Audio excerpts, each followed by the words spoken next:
Durpabriwa sejugo yang api no tang si tempor yang api shulekai shugan yanai Durpabriwa sejugo yang api no tang si tempor yang api shulekai shugan yanai Jingit bangkat dang nasdang hadin jawi umat thang kum usir lapalang dim setang roshi knam no boy berkat nga hadin gitne jing ye jen pen thang Đôi ngà phi la muôn hong nụ hoi po shu man thong pen ban kum ba rim pam la nga nga ha ka nam ha la bo be jing bam la len ye ban na ka ting am yang a phi pen king ma loi men siem ru doi doi to nuot ba la pai ma no kin ban pen da wo me yang a tang ki jing so san Durpabriwa sejugo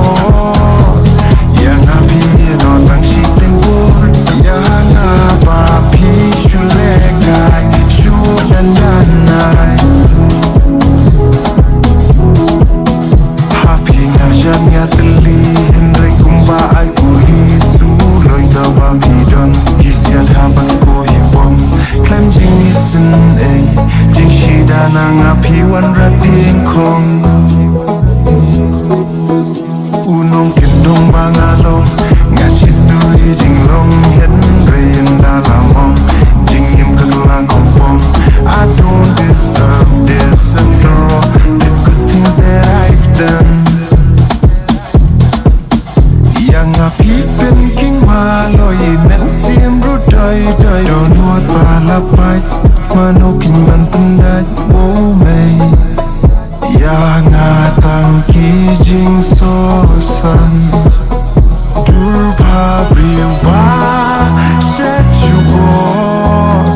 yang api no tang si tempor yang api shulekai shugan yanai Durpabriwa sejugo yang api no tang si tempor yang api shulekai shugan yanai yang api pen king maloi men sim ru doi doi do nuot palapai manokin man pendai wo mei yang atang ki jing so san Durpabriwa sejugo yang api no tang si tempor yang api shulekai shugan yanai